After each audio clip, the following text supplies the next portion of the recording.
আল্লাহু আকবার। যখন ইহুদি মালিক তখন হাত নিয়ে রক্ত ঝরঝরে পড়তেছে, আল্লাহু আকবার, কাটা হাত নিয়ে দৌড়ে আল্লাহ রসুলের দরবারে হাজির। ইয়া রাসূলুল্লাহ, হাবিবাল্লাহ, আমার মা আমার হাতটা কেটে দিয়েছে, আমি অপরাধ করে ফেলাইছি আপনার সাথে, কারণ আল্লাহ তো বরদাস্ত করে নাই। আল্লাহু আকবার, আল্লাহ তার মাকে দিয়ে তার শিক্ষাটা দেওয়াইছে, ঠিক না বেঠিক? আল্লাহ না বেঠিক? আল্লাহ রসুল আমার এই দেখেন কাটা হাত, আমি বুঝি না অপরাধ করার কারণে আমার মা হাতটা কেটে দিয়েছে। আল্লাহ রসুল দেখেন কেমন মুজিজা, তার থুতুর মধ্যে কি পরিমাণ মুজিজা ছিল, কি বরকত ছিল। আল্লাহ রসুল সাথে সাথে জিহ্বা থেকে একটু থুতু নিয়ে আল্লাহু আকবার হাতটার ভিতরে লাগাইয়া যখন হাতটাকে বিসমিল্লাহ বলে ধরলো, সাথে সাথে হাতটা যেমন হাত ছিল তেমন হাত হয়ে গেছে। সুবহানাল্লাহ। দুনিয়া, ঠিক না বেঠিক? আল্লাহ রসুল স্পষ্ট জানায়া দেন, দুনিয়াতে যেরকম ভাবে তোমরা চাষাবাদ করো, জমিনকে তোমরা উর্বর করো, আল্লাহ জমিনকে উর্বর করে দিয়েছে। তোমরা যেই বীজ বপন করো ওই বীজ থেকে ওই ফল গাছ হয়, ওই গাছ হয় বা ওই ফলের আশা করা যায়, ঠিক না বেঠিক? কেউ যদি জমিনের মধ্যে মাদার গাছ বপন করে আর মাদার গাছ লাগিয়ে যদি কেউ আশা করে যে আমি মাদার গাছ থেকে আমাকে আম দিবে, এটা কি সম্ভব? কারণ মাদার গাছ লাগিয়ে আমের আশা করা যায় না, আমের বীজ লাগিয়ে আমের আশা করতে হয়, ঠিক না বেঠিক? এই জন্য আল্লাহ সুবহানাহু ওয়া তাআলা আমাদের পথ প্রদর্শক হিসাবে, পথ প্রদর্শনের জন্য আল্লাহ আমাদেরকে দুনিয়ায় পরীক্ষা দেওয়ার জন্য পাঠিয়েছেন। তবে পরীক্ষা দেওয়ার জন্য আল্লাহ তাআলা আমাদেরকে গাইডলাইন দিয়েছেন একটা, কি বলেন? দুনিয়াতে ছাত্রছাত্রীরা যে গাইডলাইন দেয়, ছাত্রছাত্রীরা যে পরীক্ষা দেয় তাদের জন্য গাইডলাইন আছে না নাই? তারা কোন গাইড ফলো করে পরীক্ষা দিবে, ঠিক না বেঠিক? আল্লাহ সুবহানাহু ওয়া তাআলা যে পরীক্ষার হল বানিয়ে দিয়েছেন, আল্লাহ তাআলা জানায়া দেন দুনিয়ার মানুষরা এই দুনিয়ায় যাওয়ার পরে পরীক্ষা দেওয়ার জন্য তোমরা কোন গাইডকে ফলো করবা। সেই জন্য আমি আল্লাহ সুবহানাহু ওয়া তাআলা মহাগ্রন্থ আল কোরআন অবতীর্ণ করে দিয়েছি। সুবহানাল্লাহ। এই দুনিয়ার মানুষরা জেনে রেখো, আমি আল্লাহ জানি তোমরা কোরআন সরাসরি বুঝবে না, কারণ কোরআনের আয়াতগুলি আমি যদি কোরআনের ভিতরে বিস্তারিত ব্যাখ্যা স্বরূপ আমি আল্লাহ সব বলতে যাই তাহলে কোরআন আরও পাড়ায় পাড়ায় আরও বেশি হয়ে যাবে। এই জন্য আমি আল্লাহ তাবারাকা ওয়া তাআলা কোরআনকে বুঝিয়ে দেওয়ার স্বরূপ আমি আল্লাহ সব বলতে, বাস্তবকে তোমাদেরকে প্র্যাকটিক্যাল দেখায়া দেওয়ার জন্য। কারণ মানুষ তোমরা দুর্বল হবে, তোমরা অজ্ঞ হবে, তোমরা বুঝবে না, বুঝতে চাইবে না। এই জন্য আমি আল্লাহ কোরআন বুঝাইয়া দেওয়ার জন্য আমি আল্লাহ তাআলা আমার প্যারা দোস্ত হাবিব রহমাতাল লিল আলামিন জনাবে মুহাম্মদুর রাসূলুল্লাহ সাল্লাল্লাহু আলাইহি ওয়াসাল্লামকে দুনিয়ায় প্রেরণ করেছি। সুবহানাল্লাহ।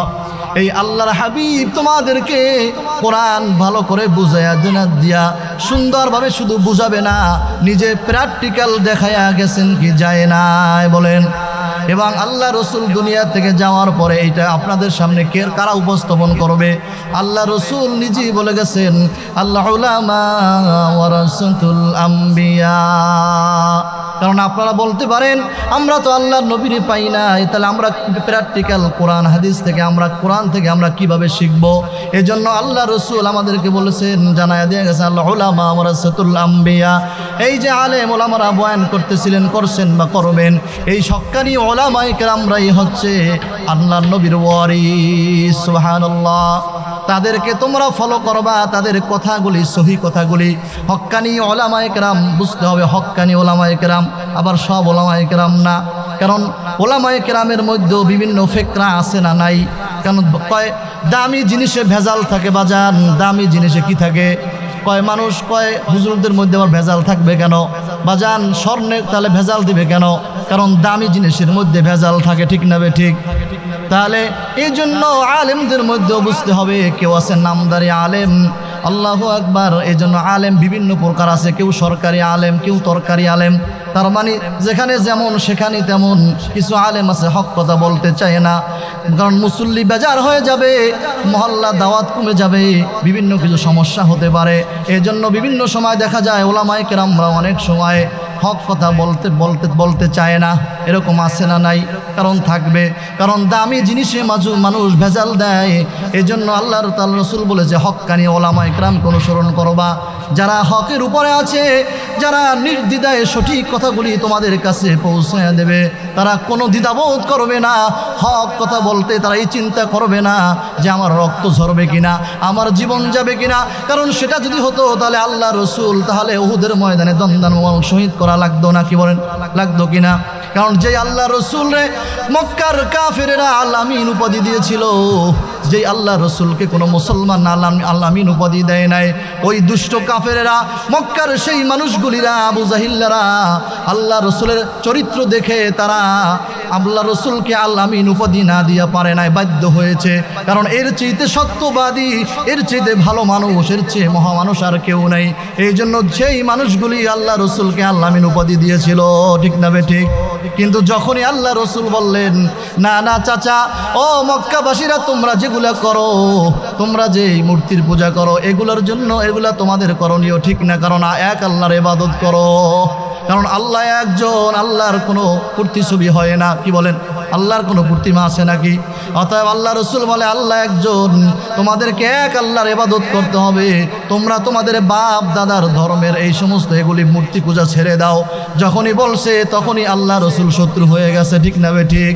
এই আল্লাহ রসুলকে ওরা কত কষ্ট দিয়েছে। মক্কার অলিতে গলিতে গলায় গামছা লাগিয়ে টানতে দ্বিধাবোধ করে নাই। যেই নবী এতক্ষণ তাদের কাছে দামি ছিল, যেই নবীর কথায় তারা উঠতো বসতো, যখন নাকি আমার নবী তাদেরকে দ্বীনের কথা বলেছে, ওই মানুষগুলি আল্লাহ রসুলের উপরে অত্যাচার করতে আল্লাহু আকবার কণ্ঠবোধ করে নেয়। ওই মানুষগুলি আল্লাহ রসুলের উপরে, কারণ আপনারা কি মনে করেন তাহলে আল্লাহ রসুলের কোনো অপরাধ ছিল নাকি? বলেন, অপরাধ ছিল। শুধু কারণ অপরাধ একটাই, তারা অপরাধ মনে করছে যে তাদের বিরুদ্ধে কেন কথা বলল, তাদের বাপ দাদার ধর্মের বিরুদ্ধে। কারণ তারা বলে আমরা এতদিন পর্যন্ত যেই কাজ করেছি, তুমি আব্দুল্লাহর ছেলে মোহাম্মদ, কারণ তারা তো নবী স্বীকার করতো না। ও বাতিজা, তুমি আমার কোন ধর্মের কথা বলো? তুমি আবার কি আর সাহায্য কথা আমাদেরকে শোনাও? আমাদের বাপ দাদার ধর্মের বিরুদ্ধে তোমরা চুনকালি মাখাও নাকি? তুমি আবার কোন নতুন কথা নিয়ে আসছো? আমরা এটা মানি না, নাউজুবিল্লাহ। আমাদের সমাজে এরকম এক শ্রেণী মানুষ আছে না নাই, যারা আলেমরা হক কথা বললে, হক মাসালা বললে বলে হুজুর এতদিন শুনি নাই, আপনি আবার নতুন কথা কেন বললেন, কোথা থেকে নিয়ে আসছেন?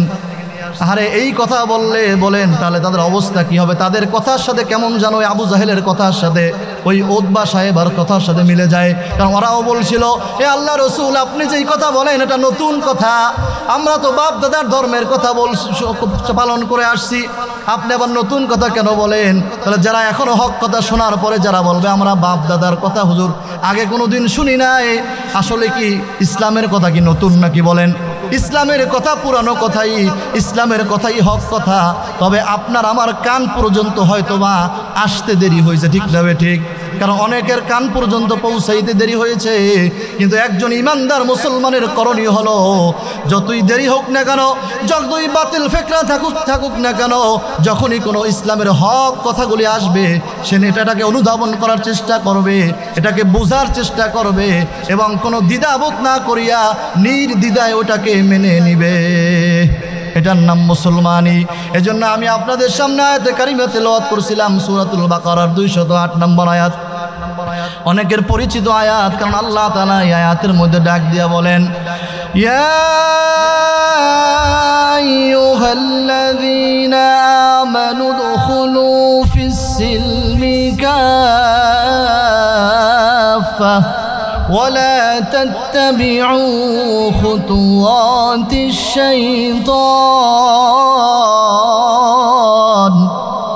আমার আল্লাহ কত মায়া করে দয়া করে ডাক দিলেন, ইয়া আইয়ুহাল্লাযীনা আমানু, হে আমার আদরের বান্দা বান্দিরা, হে আমার ইমানদার বান্দা বান্দিরা। আল্লাহ তাআলা কোরআনের বিভিন্ন জায়গায় ইয়া আইয়ুহাল্লাযীনা আমানু বলে সম্বোধন করেছেন, কারণ আল্লাহ তাআলা কোরআনের বিভিন্ন জায়গায় বারবার মুমিনদেরকে ডাক দিয়েছেন। কারণ আল্লাহ তাআলার মানুষ তো সবই আল্লাহ সৃষ্টি করেছেন, কিন্তু সব মানুষের মধ্যে সব মানুষের দাম আল্লাহর কাছে একরকম না, সব মানুষের জন্য আল্লাহর একরকম মায়া না। আল্লাহ তাআলা যারা আল্লাহর উপর ঈমান আনছে, যারা ঈমান গ্রহণ করেছে, আল্লাহকে বিশ্বাস স্থাপন করেছে, আল্লাহ তাদেরকে সবচেয়ে বেশি ভালোবাসেন। এজন্য আল্লাহ তাদেরকে নসিহত করেন। দুনিয়াতেও দেখবেন সন্তানকে বাবা নসিহত করে, ঠিক না বেঠিক? সন্তানের কোনো বিপদ দেখলে বাবা তাদেরকে বুঝায়, ও সন্তান আমার ছেলে, বাবা এই সেননগর যাইও না, সেননগর আজকে নাকি শত্রু বাহিনী আছে রাস্তার মধ্যে বাজান। এটা যদি বাবা জানতে পারে তাহলে বাবা আগেই সন্তানকে নসিহত করে, বাজান রে পশ্চিমকালেও তুমি কোনো রূপে আজকে তুমি সেননগর যাও না, কারণ পথিমধ্যে শত্রু বাহিনী আছে, তুমি যদি সেননগর যাও শত্রু বাহিনীর আক্রমণের শিকার হতে পারো, ঠিক না বেঠিক? এজন্য আমার আল্লাহ মুমিনদেরকে বড় ভালোবাসে, মুমিনদেরকে বড় মহব্বত করে। আমার আল্লাহ ডাক দিয়া জানায় দেয়, সতর্কবাণী করে দেয়, ও দুনিয়ার ইমানদারেরা, ইয়া আইয়ুহাল্লাযীনা আমানু, হে আমার ইমানদার বান্দা বান্দিরা, নারী হও পুরুষ হও, তুমি যে ইমানদার হও, আল্লাহ নারী পুরুষদেরকে ডাক দিয়েছেন, ইয়া আইয়ুহাল্লাযীনা আমানু, হে আমার আদরের ইমানদার বান্দা বান্দিরা, উদখুলু, দাখিল হও, প্রবেশ করো, ঢুকে পড়ো। কোথায় দাখিল হও? ফিস-সিলমি কাফা। আল্লাহ তাআলা বলেন ইসলামের মধ্যে পরিপূর্ণ দাখিল হও। কোথায় ঢুকতে বলছেন বলেন? ইসলামের মধ্যে, দ্বীনের মধ্যে। আল্লাহ নামাজ এবং রোজার মধ্যে ইসলামকে সীমাবদ্ধ করেছি। যদি নামাজ পড়লাম আর রোজা রাখলাম আর কিছু দান সদকা করলাম, বাস এনাফ হয়ে গেল, আমি তো বড় মুত্তাকি হয়ে গেছি। বাজান এই কথাগুলি অনেকের খারাপ লাগবে আমি জানি, আমার বিরুদ্ধে সমালোচনাও হবে আমি তাও জানি, কারণ চার দোকানে বসে আলোচনা হবে আমি তাও জানি। তারপরও কেন বলি বাজান, আমার দায়বদ্ধতা থেকে বলি, আমি আপনাদেরকে বুঝাইতে চাই বাজান, যে এই কথাগুলি আল্লাহ আমাদেরকে শিখাইছে, এগুলি যদি সঠিকভাবে না বলি, কিয়ামতের ময়দানে আগুনের জিহ্বা দ্বারা আমার আগুনের কেচি দ্বারা আমার জিহ্বাকে কাটা হবে। আর বলবে, বিনোদপুর ইমামতি করছিলি আর বেতন নিছিলি, কিন্তু যারা তোকে খানা খাওয়াইছে, যারা তোকে বেতন দিয়েছে, এই মানুষগুলি যে অপকর্ম করেছিল, এই অপকর্মর বিরুদ্ধে তুই তাদেরকে ফিরানোর জন্য কি বলছিলি নাকি? কি বলেন? এজন্য বাগান আমি জানি যে ডাক্তার যখন মানুষকে ইনজেকশন দেয়, ডাক্তার যদি অপারেশন দেয় রুগীকে, কাকে করে বলেন? ইনজেকশন দেওয়া হয় কাকে? কোনো সুস্থ মানুষকে না অসুস্থ মানুষকে? অসুস্থ মানুষ ইনজেকশন দেয়। কেন দেয়? ডাক্তারের সাথে কি ওই রুগীর সাথে কোনো শত্রুতা আমি আছে নাকি বলেন? এখন যদি রুগী বলে, না ডাক্তার সাহেব আপনি আমাকে ইনজেকশন দিতে পারবেন না, ইনজেকশন দিতে পারবেন, আমি ব্যথা লাগে, আপনি ইনজেকশন দেওয়া যাবে না, তাহলে কি বাজান রোগ ভালো হবে? সম্ভাবনা আছে। আর যদি রোগ আরও বেশি চূড়ান্ত পর্যায়ে পৌঁছে যায়, ডাক্তার দেখে না ইনজেকশনও ভালো হবে না, ঔষধও কাজ হয় না, একে সার্জারি করতে হবে, অপারেশন করতে হবে, তাহলে আপনি যদি বলেন না ডাক্তার সাহেব অপারেশন করতে গেলে অনেক কষ্ট হয়, মেরুদণ্ডের ভিতরে একটা ইনজেকশন দেওয়া হয়, এটার ব্যথা অনেক দিন পোহাইতে হয়, ডাক্তার সাহেব অপারেশন করবো না, তাহলে কি আপনার রোগ ভালো হবে বলেন? আর যদি আপনি ডাক্তারকে গালি দেন বা আপনার ডাক্তারকে খারাপ জানেন, এটা কি কোনো বুদ্ধিমান রোগীর কাজ হতে পারে বলেন? কারণ ডাক্তার তো আপনার শুভাকাঙ্ক্ষী হয়ে, ডাক্তার আপনার ভালোর জন্যই তো অপারেশন করতেছে, ঠিক না ঠিক? এজন্য আমি জানি হক কথা তিতা, কারণ আল্লাহ রসুল হক কথা বলার জন্য মাইর খেয়েছেন, হক কথা বলার জন্য শত্রু হয়েছেন, রক্ত ঝরিয়েছেন, সব করেছেন শুধু হক কথা বলার কারণে। কারণ আল্লাহ রসুলকে এরকম প্রস্তাব দেওয়া হয়েছিল, কাফেররা বলছিল, হে আল্লাহ রসুল, হে আব্দুল্লাহর ছেলে মুহাম্মদ, তুমি আমাদের ধর্মের বিরুদ্ধে কিছু বলবা না, তুমি তোমার অনুসারীদেরকে নিয়ে চুপে চুপে ইবাদত বন্দি করো, তোমার ইবাদত খানায় তুমি ইবাদত করো, তবে তুমি আমাদের বিরুদ্ধে কিছু বলিও না। এই কথা কি আল্লাহ রসুল মানছিল নাকি বলেন? আল্লাহ রসুল বলে, না না না, আমি তো আমার আরসালনাকা ইল্লা রাহমাতাল লিল আলামিন, আমি তো সমগ্র বিশ্ববাসীর জন্য রহমত।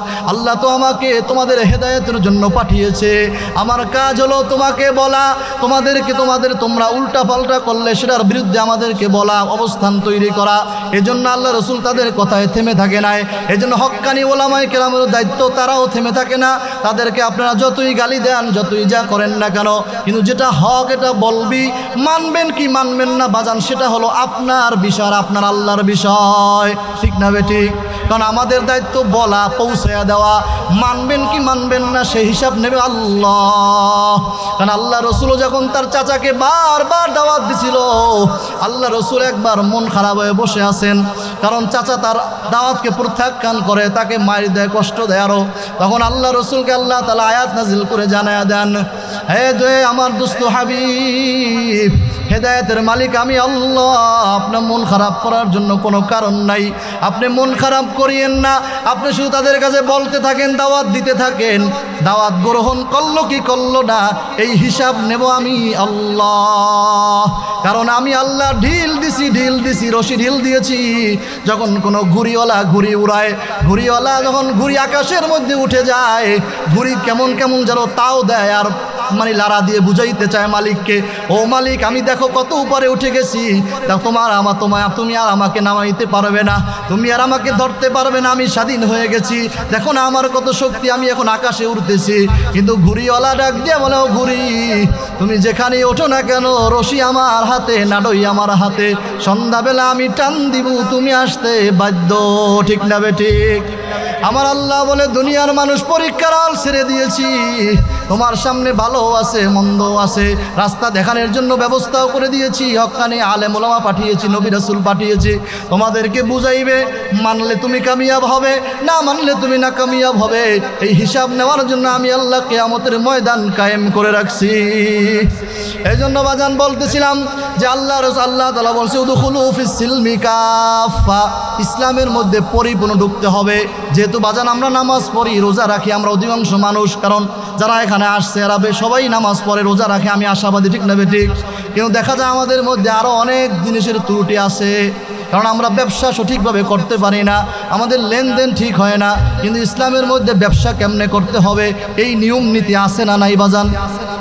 আছে নাকি? কারণ ইসলাম হলো কমপ্লিট কোড অফ লাইফ, ইসলাম হলো পরিপূর্ণ জীবন ব্যবস্থা। ঠিক না বেঠিক? আপনার জন্ম থেকে শুরু করে, দোলনা থেকে শুরু করে মৃত্যু পর্যন্ত, শুধু মৃত্যু পর্যন্ত না, একটা মানুষকে জান্নাত পর্যন্ত পৌঁছায় দিতে যা দরকার সেই ব্যবস্থাপনা আমার আল্লাহ দিয়েছি কি দেয় নাই? তাহলে আমরা কেন আর এক দেশে ধার করব? আমরা কেন আবার মানব রচিত সংবিধানের পিছনে দৌড়াবো? আমরা কেন আবার অন্য কিছুর দিকে ছুটবো? এখন যদি কথা বলি যে হুজুর, অনেকে দেখা যায় হুজুর রাজনীতির কথা বলিয়েন না, বলে কি বলে না? আচ্ছা আমি আপনাদের কাছে জানতে চাই বাজান, রাজনীতি ইসলামে কোরআনের মধ্যে আছে না নাই? এখন তো আবার একজনে বলছে রাজনীতির সাথে কোরআনের সাথে কোনো সম্পর্ক নাই, এরকম একজনে বলছে। আসলে ব্যাপারটা এমন না, ব্যাপারটা হলো রাজনীতির সাথে কোরআনের সাথে গভীর সম্পর্ক, বরং গোটা কোরআনটাই রাজনীতি দিয়ে ভরা, আল্লাহ রসুলের জীবনটাই রাজনীতি। ঠিক না বেঠিক? ওই ব্যক্তির সাথে তোমার সাথে কোরআনের সাথে সম্পর্ক না থাকার কারণে তুমি মনে করছো কোরআনের ভিতরে রাজনীতি নাই। আমাদের সমাজে একটা ভুল ধারণা আছে, ওই ইমাম সাহেব রাজনীতি কথা কয় কেন, হুজুররা আবার রাজনীতি করবে কেন, পীর সাহেবরা আবার রাজনীতি করবে কেন, ভোটে দাঁড়াইবে কেন, কেন এগুলি দরকার? কেমন আছে না নাই? আমি এই সাবজেক্টটা কেন নিয়েছি জানেন? কারণ অন্য সাবজেক্ট সবসময় আপনারা বয়ান শুনেন, মায়ের কথা আপনারা সবসময় শুনেন, বিভিন্ন নসিহত আপনারা সবসময় শুনেন, কিন্তু এই বিষয়টা অনেকে এখনও বুঝতে পারেন না যে রাজনীতি কেন আলেমরা করবে, হুজুররা কেন করবে।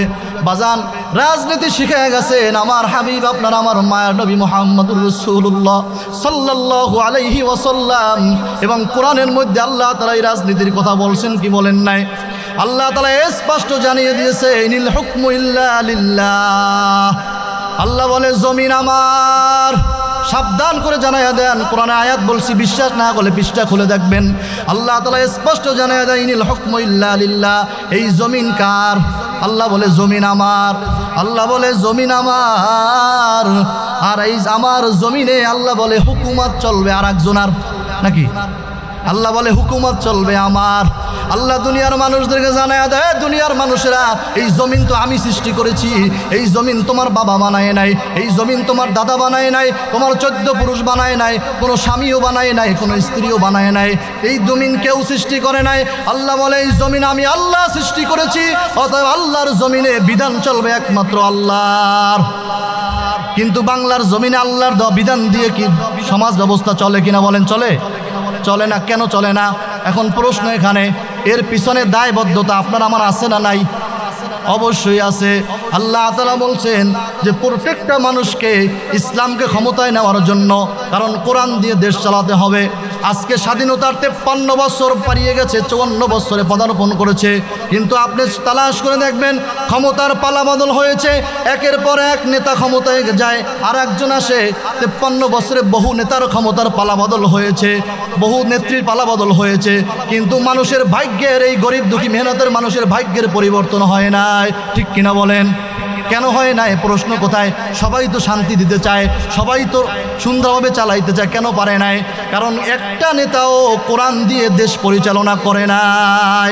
আর আল্লাহ স্পষ্ট জানিয়ে দিয়েছে, দুনিয়ার কোনো মন্ত্রতন্ত্র দিয়ে, দুনিয়ার কোনো বিধান দিয়ে যেই ব্যক্তিটা চলবে, ওই ব্যক্তি কখনো সফল কাম হবে না। দুনিয়ার কোনো বিধান ফলো করে যেই পরিবারটা চলবে, ওই পরিবারটা কোনোদিন সফল কাম হবে না। যেই দুনিয়ার কোনো থিওরি দিয়ে, দুনিয়ার কোনো তন্ত্রমন্ত্র দিয়ে যদি কোনো রাষ্ট্র ব্যবস্থা চলে, ওই রাষ্ট্র কশ্চিন কালো শান্তি থাকতে পারে না। ঠিক না বে ঠিক? আল্লাহ বলেন একমাত্র থিওরি, কারণ আমি আল্লাহ অযোগ্য না। আমার আল্লাহ কি অযোগ্য নাকি? আল্লাহ বলেন আমি আল্লাহ কি অযোগ্য নাকি? তাহলে আমি আল্লাহ মানুষ সৃষ্টি করেছি, আমি আল্লাহ জমিন সৃষ্টি করেছি, আমি আল্লাহ বিধানও দিয়ে দিয়েছি। তোমরা রাষ্ট্র কিভাবে চালাবে, এই বিধান আমি আল্লাহ যদি না দিতাম তাহলে তোমরা ধার করতা। আমি আল্লাহর দেওয়া বিধান দেওয়ার পরে হে মুসলমানের সন্তানেরা, কিভাবে অন্য কিছু দিয়া তোমাদের রাষ্ট্র পরিচালনা হবে?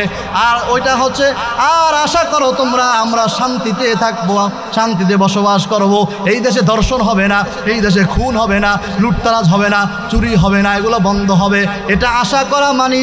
ওই যে আগে বলছিলাম, মাদার গাছ লাগিয়ে আমের আশা করা যেমন বোকামি, ঠিক তেমনিভাবে মানব রচিত তন্ত্রমন্ত্র দিয়ে আর রাষ্ট্র পরিচালনা করে শান্তির আশা করা তেমন বোকামি। ঠিক না বে ঠিক? এজন্য শান্তি পেতে হলে ফিরে যেতে হবে কোথায় বলেন? কোরআনের কাছে। শান্তি পেতে হলে কোরআনকে রাষ্ট্রীয় পর্যায়ে পৌঁছাতে হবে, আর এই রাষ্ট্রীয় পর্যায়ে পৌঁছানোর পিছনে প্রত্যেকটা মানুষের মেহনত করা লাগবে। সৎ লোক, আলেমরা তাদেরকে ক্ষমতায় নিতে হবে। কশিন কালো তারা অন্য দলেরা, কারণ তারা তো ডিক্লারি দিয়ে দেয় যে আমরা ক্ষমতায় গেলে আমাদের বাবার আদর্শ প্রতিষ্ঠা করব, কেউ বলে আমরা ক্ষমতায় গেলে আমার স্বামীর আদর্শ প্রতিষ্ঠা করব, আর ইসলামিক দল বলে যে আমরা ক্ষমতায় গেলে আল্লাহ এবং আল্লাহ রসুলের আদর্শ প্রতিষ্ঠা করব। ঠিক না বে ঠিক? তাহলে মুসলমান কোন পক্ষে থাকে বলেন? মুসলমান কোন পক্ষে থাকবে? এই জন্য কোরআনের পক্ষে থাকতে হবে। কোরআনের পক্ষে যদি আমরা না থাকি, তাহলে আল্লাহ যে বলছে, ওই যে আয়াতে বলছে, উদখুলু ফিস সিলমি কাফা, ইসলামের মধ্যে পরিপূর্ণ ঢুকো। আপনি যদি মনে করেন না আমি তো নামাজ পড়ি, রোজা রাখি, আমার আবার ইসলামিক দল কেন করলাম, আমি কেন হুজুরের রাজনীতি করবে কেন, তাদেরকে আমরা ভোট দেবো কেন, তাদেরকে সহযোগিতা করবো কেন, এটা যদি মনে করেন তাহলে আপনি ইসলামের মধ্যে পরিপূর্ণ ঢুকতে পারেন নাই। কারণ আল্লাহ নিজেই তো বলেছে, আল্লাহ অন্য আয়াতে বলছে আকিমুস সালাত, আল্লাহ যে আয়াত দিয়ে নামাজ কায়েম করেছে, আল্লাহ বলছে আকিমুস সালাত, হে দুনিয়ার মানুষের নামাজ প্রতিষ্ঠা করো। নামাজ কায়েম করো মানে প্রতিষ্ঠা করো। প্রতিষ্ঠা করা মানে হলো তুমি পড়ো, তোমার ছেলেরে পড়াও, তোমার মেয়েরে পড়াও, তোমার স্ত্রীরে পড়াও, তোমার গ্রামের লোকজনকে পড়াও, তোমার দেশের লোকজনকে পড়াও, সবাই পড়বে, সেটার নাম হলো প্রতিষ্ঠা। আল্লাহ এজন্য বলছে আকিমুস সালাত, নামাজ প্রতিষ্ঠা করো। আল্লাহ একই আয়াতের একই শব্দ দিয়ে বলছে আকিমুদ্দিন। এটা কি আমি বানাইয়া বললাম নাকি? আল্লাহই তো বলছে আকিমুদ্দিন, দিন প্রতিষ্ঠা করো। আল্লাহ বলে দিন প্রতিষ্ঠা করো। জমিন আমার, ইনিল হুকমু ইল্লা লিল্লাহ, জমিন আমার, হুকুমত চলবে আমার, শাসন ক্ষমতা চলবে আমার। কিন্তু আল্লাহ আফসোস করে বলে, ও দুনিয়ার মানুষেরা, তোমাদের কি হলো? আমি আল্লাহর দেওয়া বিধান দিয়ে কেন তোমরা রাষ্ট্র পরিচালনা করো না? তোমরা কি সব কাপুরুষ হয়ে গেছো? তোমরা কি সব দুর্বল হয়ে গেছো? তোমাদের কি মগজ নষ্ট করে দিয়েছে ইহুদি খ্রিস্টানের দালালেরা? ইহুদি খ্রিস্টানরা কি তোমাদের মেধাকে নষ্ট করে দিয়েছে? আমি আল্লাহর দেওয়া বিধান দিয়ে তোমাদের রাষ্ট্র ক্ষমতা কেন চলে না? আমি আল্লাহর দেওয়া বিধান দিয়ে তোমার ইমাম যেরকম মসজিদে আল্লাহু আকবার বলে, আল্লাহ সবচেয়ে বড় বলে, কি বলে না? আল্লাহু আকবারের অর্থ কি? আল্লাহ সবচেয়ে বড়, আল্লাহর চাইতে কোনো জিনিস বড় নয়, আছে না নাকি? আল্লাহ সবচেয়ে মহান। ইমাম সাহেব যেরকম মসজিদে বলে আল্লাহু আকবার, তুমি এটা মসজিদে যাই যেরকম বলো আল্লাহু আকবার, আল্লাহ সবচেয়ে বড়। রুকুতে যাওয়ার সময় বলো আল্লাহ সবচেয়ে বড়। দোকানে যাও বলতে হবে আল্লাহ সবচেয়ে বড়। দোকানেও দুই নাম্বারই করা যাবে না, ও সময় মনে করতে মানে আল্লাহ সবচেয়ে বড়, আমার আল্লাহ দেখে। ঠিক যাবে ঠিক? রাষ্ট্র ক্ষমতায় বলতে হবে আমার আল্লাহ বড়, আমার আল্লাহর দেওয়া বিধান দিয়ে রাষ্ট্র চলবে। আমি আল্লাহর দেওয়া বিধান দিয়ে যখন রাষ্ট্র ব্যবস্থা চলবে, এই দেশের মানুষের মধ্যে একে অপরের মধ্যে শান্তিতে পরিপূর্ণ হয়ে যাবে। ঠিক না বে ঠিক? এই জন্যই তো আল্লাহ রসুল এত কষ্ট করেছেন। এবং আল্লাহ রসুল হাদিসের মধ্যে বলছে, মান রাআ মিনকুম মুনকারান ফালইয়ুগাইয়িরহু বিয়াদিহি ফাইল্লাম ইয়াস্তাতি ফাবিলিসানিহি ফাইল্লাম ইয়াস্তাতি ফাবিকলবিহি ওয়া যালিকা দুআফুল ঈমান। রাওয়াহুল মুসলিম। মুসলিম শরীফের হাদিসের মধ্যে আল্লাহ রসুল স্পষ্ট জানিয়ে দেন, মান রাআ মিনকুম মুনকারান ফালইয়ুগাইয়িরহু।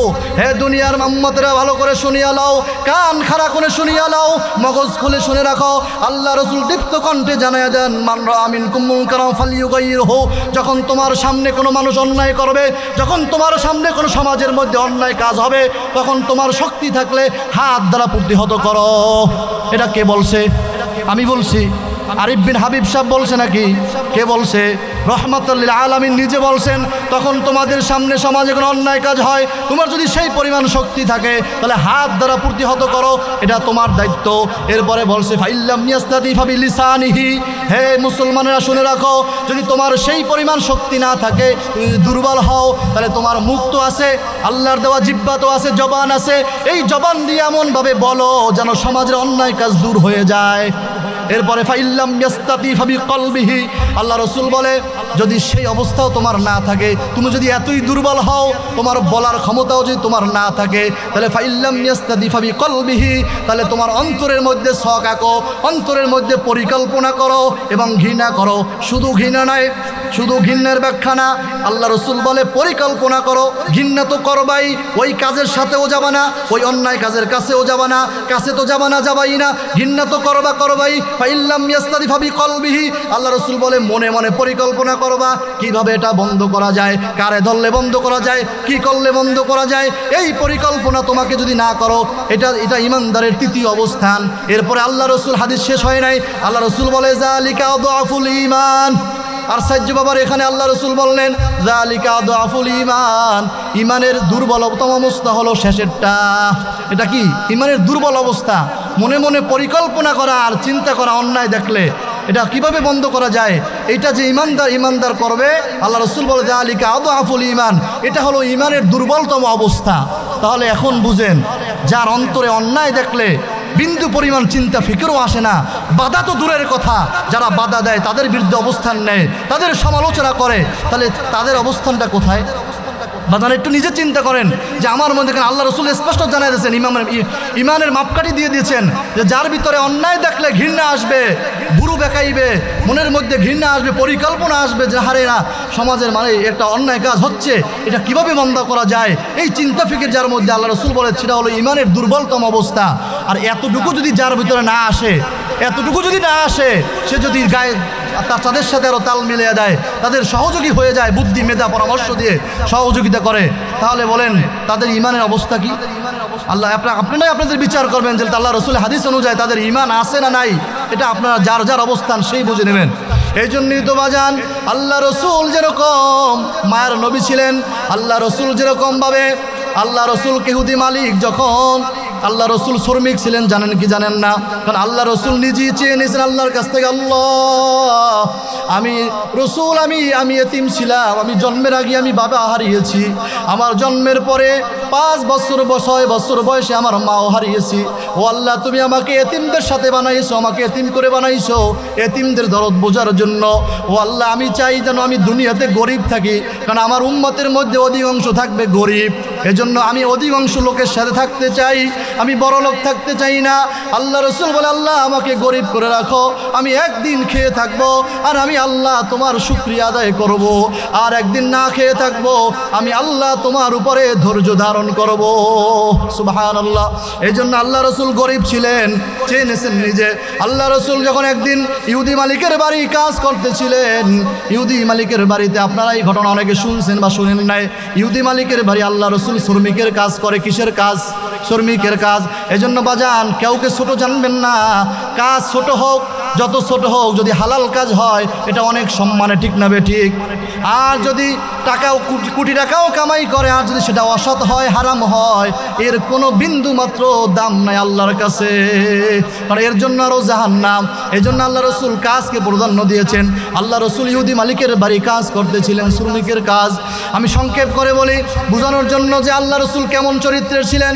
আল্লাহ রসুল যখন ইহুদি মালিকের বাড়ি কাজ করতেছিলেন, বিনিময়ে আল্লাহ রসুল পানি উঠাবে বিশাল কূপ থেকে, কারণ আরবের মধ্যে কূপ থেকে পানি উঠানো লাগতো।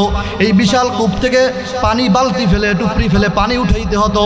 আর এই পানি উঠানোর বিনিময়ে এক বালতি পানি উঠাইলে একটা খেজুর দেওয়া হবে। এই বিনিময়ে আল্লাহ রসুল কাজ করতেছিলেন ইহুদি মালিকের বাড়িতে। হঠাৎ করে আল্লাহর কি খেলা, কারিশমা, কাজ করতে করতে ওই জুপরির রশিটা ওই বালতির রশিটা নরম হয়ে গেছিল, পানির ভারে সিরা কূপের মধ্যে পড়িয়া গেছে। আল্লাহু আকবার। যখন আল্লাহ রসুল দাঁড়ায় আছে, যখন মালিক আসতেছে, মালিককে ডাক দিয়ে বলে, মালিক দেখে কিরে আব্দুল্লাহর ছেলে, তারা তো নবী মানে নাই, কাফের। বলে কিরে আব্দুল্লাহর ছেলে মোহাম্মদ, তুমি দাঁড়ায় রইছো, পানি উঠাও না। বলছে মালিক আমার জুপরিটা পানির মধ্যে পড়িয়া গেছে, আমি এর জন্য পানি উঠাইতে পারি না। কিন্তু ইহুদি মালিক বদমাইশ, কেমন খারাপ দেখেন। আল্লাহু আকবার। সমাজের মধ্যে এরকম কিছু জালেম আছে যারা আলেমদেরকে গালি দেয়, যারা আলেমদের বিরুদ্ধে কথা বলে হক বলার কারণে।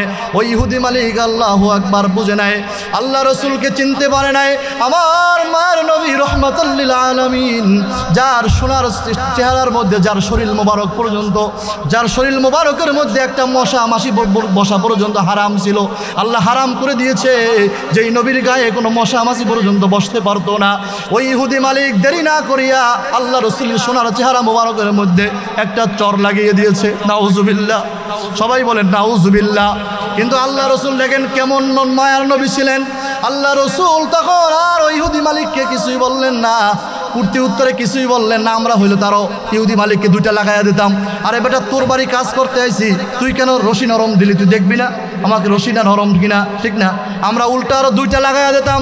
কিন্তু মায়ের নবী কি বললেন, ডাক দিয়ে বললেন, ইহুদি মালিক আমার বালতি ছিঁড়া যাওয়ার অপরাধে আপনি বুঝি কষ্ট পেয়েছেন, আর আপনার আঘাত নিয়তে আপনি যে আমার গাল মোবারকের মধ্যে, চেহারা মোবারকের মধ্যে যে চল লাগিয়ে দিয়েছেন, আপনার তো বুঝি কষ্ট হয়েছে। আপনার হাতটা দিয়ে আপনি আমাকে আঘাত করার কারণে হাতটা ধরে মালিশ করে দেওয়ার বলে আপনারও কষ্ট হয়েছে, যাক আপনি কষ্ট নিয়েন না।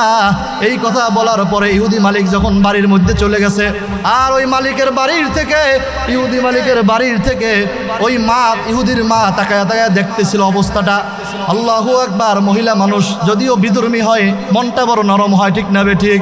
আল্লাহ রসুল এত ফুটফুটে সুন্দর চেহারা, কারণ চাঁদের চেয়েও সুন্দর ছিল আমার নবীর চেহারা। আরে ওই ইহুদি মালিকের মা বাড়ির থেকে অবস্থাটা দেখার পরে দেখতেছে আমার সন্তান কেমন জালেম, আমার সন্তান তো কাজটা কি করলো, এত সুন্দর একটা মানুষের চেহারায়, যার কোনো অপরাধ নাই, সেই মানুষটার বিনা অপরাধে একটা চল লাগিয়ে দিল। যখন সন্তান, ওই নিজের সন্তান বাড়ির মধ্যে ঢুকছে, ইহুদি মালিকের মা একটা সন্তানটাকে আর বরদাস্ত করতে পারে নাই।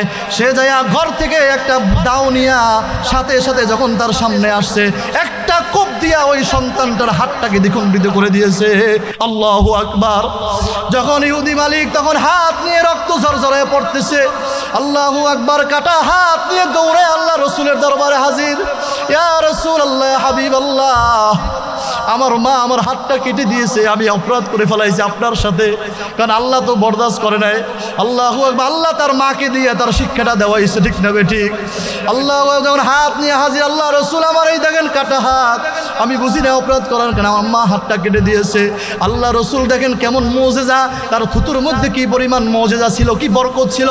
আল্লাহ রসুল সাথে সাথে জিহ্বা থেকে একটু থুতু নিয়ে আল্লাহু আকবার হাতটার ভিতরে লাগাইয়া যখন হাতটাকে বিসমিল্লাহ বলে ধরলো, সাথে সাথে হাতটা যেমন হাত ছিল তেমন হাত হয়ে গেছে। সুবহানাল্লাহ। এইটা আমার নবীর চরিত্র, ঠিক না বে ঠিক? তাহলে এই চরিত্রকে আমাদের মধ্যে আছে না নাই? এখন আছে। ভাই ভাইয়ের সাথে লাগা যায়, একটু জায়গা লইয়া, একটু ইল লইয়া, এমনকি মায়ের উপরে আঘাত আসে কি না? মা বাবার উপরেও সন্তান এমন কুলাঙ্গার হয়েছে ইসলাম না মানার কারণে, কোরআন না মানার কারণে।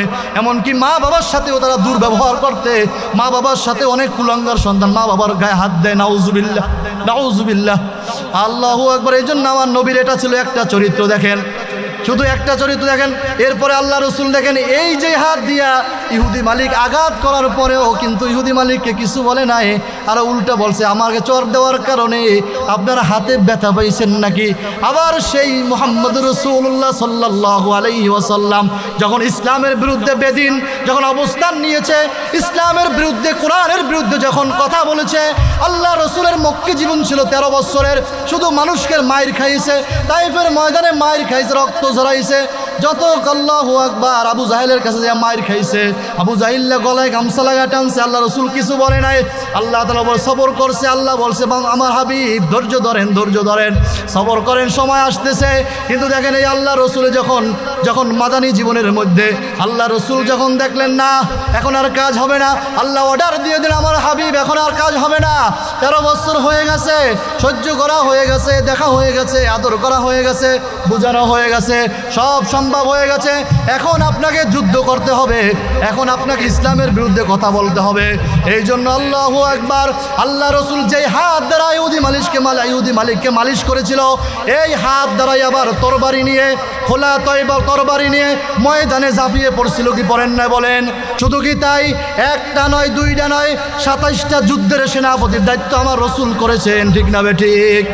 এবং শুধু ইসলামের জন্য আল্লাহ রসুলের হেলমেট ভেঙে আল্লাহ রসুলের আল্লাহু আকবার সোনার মাথা মোবারকের মধ্যে আল্লাহু আকবার তীর ঢুকে গেছে, আল্লাহ রসুল বেহুশে জমিনে পড়ে গেছে, দন্দানের মধ্যে আল্লাহু তীরে এসে দন্দান মোবারক শহীদ হয়ে গেছে, কিছু কি যায় নাই।